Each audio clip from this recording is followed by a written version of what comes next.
Welcome to Embody the Feminine. This is Tanisha, and I am here with your new moon in Gemini reading.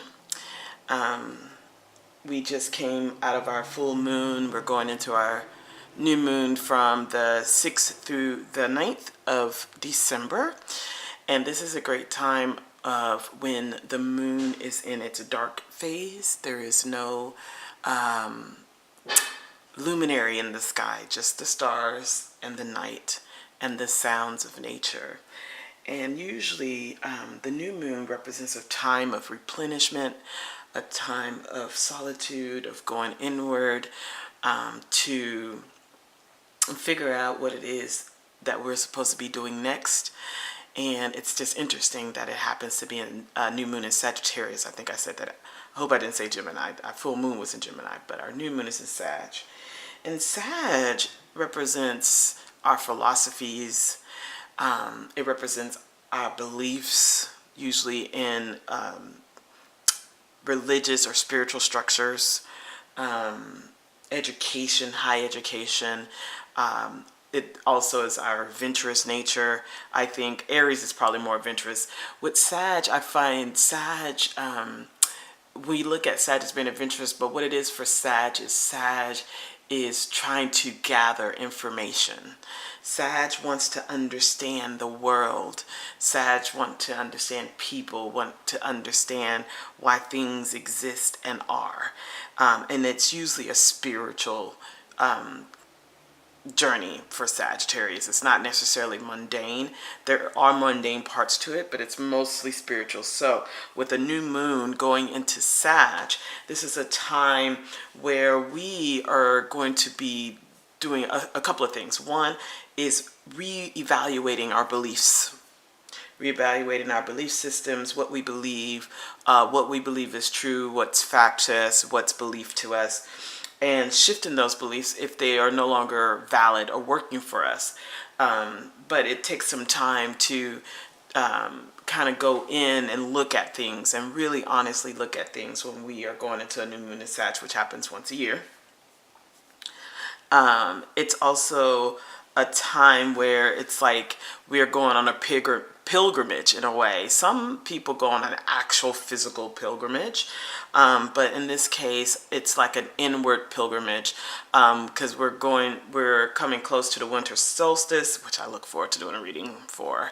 We're coming close to the winter solstice. This is the time when animals hibernate. This is the time back in the ancient times where we've already had our harvest, and now it's kind of like the lean months of the year where we have to eat what's in the storehouse and delegate what we can eat so we don't run out of food before the snows melt, right? And so it feels a little bit more lean. We tend to be inside more.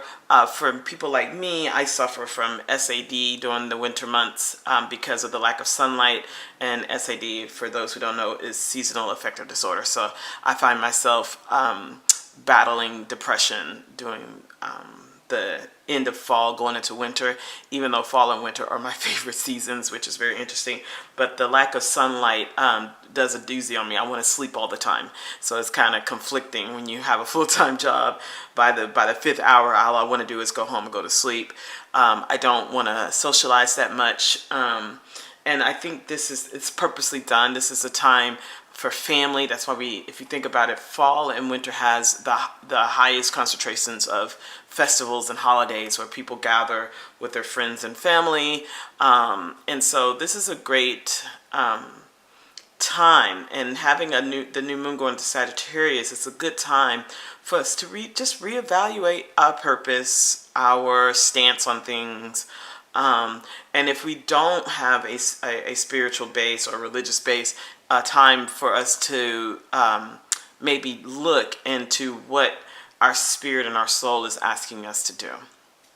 So with that being said, here are your cards. I have a total of 8 cards pulled, 4 from the vice versa deck, and then 4 from 4 other decks, 3 of which are new. I hope you like them. So the first card we have for this new moon is the Four of Pentacles from the Vice Versa deck. And for this one, this really represents, this Four of Pentacles represents us taking our eyes off the prize. And it's like a recalibration. Instead of being so obsessed with material things, this is a recalibration of relooking at, you know, what exactly we're here for, and to bring into balance our lives, right? So instead of just pursuing material goods or material wealth, we're also looking at our spiritual journey and our spiritual wealth, understanding that the journey is the point, is the purpose, and to find the information that we need. Information, as they say, is its own reward. And so this is all about recalibrating and going inward again, and learning to let go of an obsession of just having material things, and understanding that life is about the balance between material wealth and spiritual wealth. And then your next card, and you have another four, is the Four of Cups. And this card represents literally just taking a break from life. On this side, it's just taking a break, not taking opportunities because maybe you're tired, or maybe you're confused, or maybe you really don't know the direction you need to go. And so you need to do what this Four of Pentacles is saying, is go inward to figure out what is the purpose of your journey and what you are being tasked to do. Then your next card is the Six of Cups. And this is really interesting because that Four of Cups also in the Four of Pentacles talks about like kind of becoming cynical with life. And so the Six of Cups is saying, you know, raise your vibration, you know, look at what caused you to lose your youthful enthusiasm and optimistic about life, and to you know, acknowledge those things and recalibrate those things to raise your vibration in order to attract to you people who have that joyful, kind of childlike, hopeful energy towards life. You know, because this also helps us with, you know, pursuing what it is that we're supposed to do when we're not, you know, down or feeling like nothing is going to pan out right. What's the point? Why am I pursuing these things when, you know, just give me my money, you know? And it's like this cynicism, this flippant, I would even say it's discontent, but it's almost apathy for the first two cards. And then this third card is like, you know, we need to raise our vibration during this time period and get back to this place of joy and contentment and gratitude, this youthfulness, you know, this childlike ideal of the world. That doesn't mean being immature about it. That doesn't mean not acknowledging what the world is or what the world looks like, but to adjust our expectations of people in the world, and to have that hopefulness that things will work out, and that you know, love is real, and relationships are real, and friendships are real, right?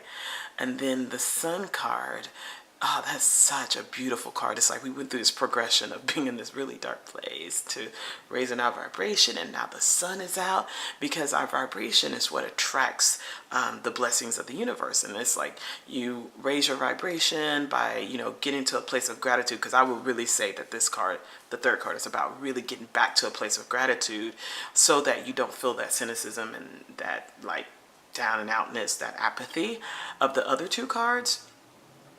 And as you're raising your vibration, the universe shines its light upon you. It's kind of like spring in the summer, where everything is starting to grow and all the things that you've planted to the ground is starting to manifest, right? So all the things you want to manifest, you have within you. However, you must understand and see that you are powerful and that you are also sacred. And so you must get to a place of sacredness. You must get to a place of gratitude, and recalibrate the joy within in order for the universe to smile down on you and wash and shine its blessings upon you.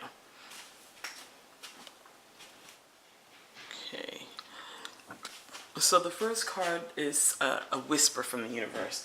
The universe is saying to us through this new moon, everything is a mirror. Excuse the noise if my roommate's coming in. Everything is a mirror. So what is triggering you? What people around you are triggering you? What things are triggering you? What people are you putting on a pedestal because there's something in them that you love or like or admire, not understanding that the reason why you're attracted to those things is because those things are available within you. But it's saying, you know, what's triggering me, why is it triggering me, or who is triggering me, and what within my soul is wanting to be witnessed, right? So if you are going through this process like with the Four of Cups and you're just kind of like, I don't know what I'm supposed to do, I don't know where I'm going, or you're finding yourself being cynical, what is causing that cynicism? What is triggering that cynicism? What is creating this kind of apathy within you, and who around you is also triggering that? So that's what this mirror is. So you get to look at yourself and then look at your environment and your situation and go, okay, so why am I behaving this way? Why am I believing this way? What's going on within me that's causing me to want to shut down? And then work through that. But you must ask the questions to yourself and to your soul so you can get your answers. So again, this card is saying this is a time of reflection, right? And then the next card is the Resilience card, which is from the Queen of Moon Oracle. And this is the universe saying, you know, hey, life ain't gonna always be roses. There's going to be winter. There's going to be, you know, death. There's going to be pain. But you are strong enough to get through those things. You do not have to numb yourself to get through those things. You need to feel all of the emotions and the experiences that humans feel without fearing that you're going to fall apart, because you are resilient. And this card is also saying, you know, like during this time, this is a time for us to build our resilience. Well, how do we do that? Well, again, it's getting back to what are our beliefs? What do we believe in? What is pushing us forward? Gratitude will always get you to the place you're trying to get to. If you're feeling down, gratitude. If you're feeling afraid, gratitude. Gratitude is literally the balm for a lot of different things. And I'm not saying just gratitude for the good stuff. I mean gratitude for the challenges you're going through, because you know on the other side of that challenge, you're going to be more resilient. You're going to have more information, because, you know, that's what the challenge is about, you know, making mistakes. That is what they call information gathering. So don't look at your mistakes as some bad thing. You're learning something.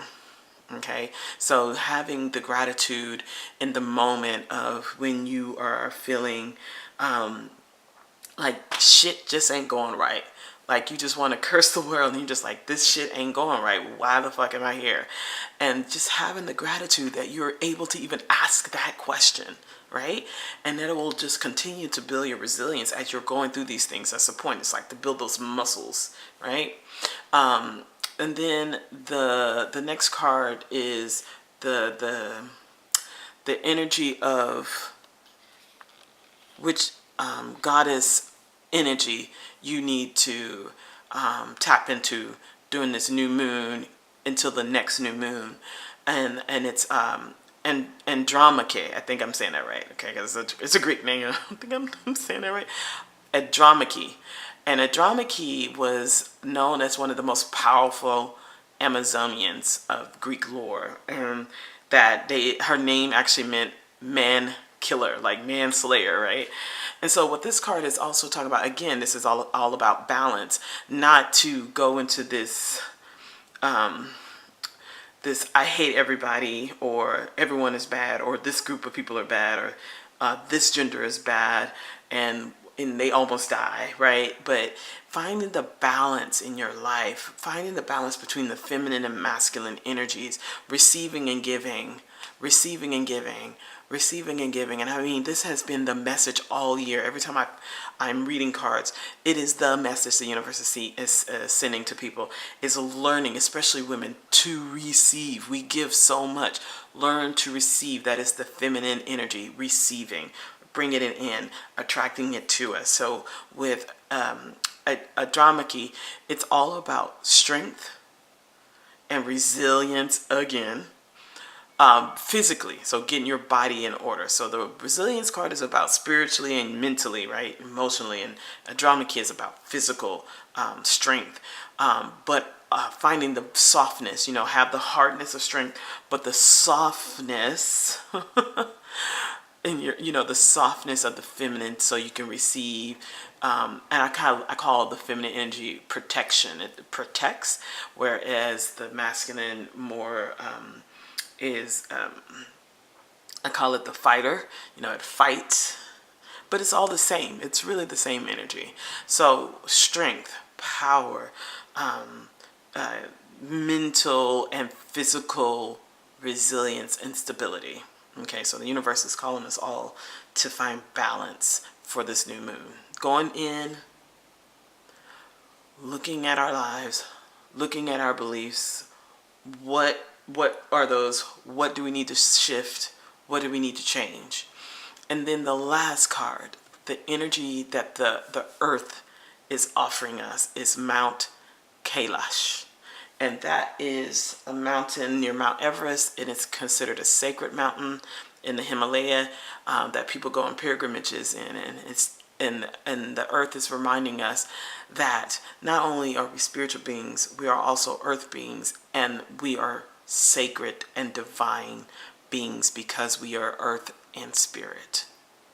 We are sacred and divine. And I feel like this whole message for the new moon is about that, understanding the sacredness of who we are as beings, as spirit beings, as flesh beings on this planet, and never forgetting that, never letting anyone tell us that it's different than that. And when we start to doubt it, to go within, to re-tap into the source that we are all connected to, that reminds us how sacred, how divine we are. That creates that humility and that gratitude within us. And it's beautiful because this is also about starting anew, because we are all on these journeys right now. And for some of us, we've been falling a lot and we're just so exhausted. But the universe is like, no, you have the resilience and the strength to get up a mountain, get up and keep going. So keep going this new moon. Find your center, find your source. Remember, you are divine, you are sacred. You're a sacred being, and find the balance between the mundane and the spiritual in your life. Hope this reading resonated with you all. Again, this is Tanisha. Don't forget to like, subscribe, and share. I'm going to start doing a lot more videos with me in them when I start doing a reading. I'm still trying to figure out how to film myself and the cards, because I keep having this problem where when I'm trying to film the cards, it has the light kind of bounces off the card so you can't see the card. But I'm getting some new lenses this weekend, so hopefully by the end of next week, when I do my more readings, you'll be able to see my face and not just hear my voice. But until then, thank you so much for coming to my channel and watching my videos. And here's to a beautiful new moon. Don't forget to do your new moon rituals. If you go to my Instagram, I'm going to be posting a couple of rituals that you can partake in while you're going through this new moon process. Okay, thanks. Bye.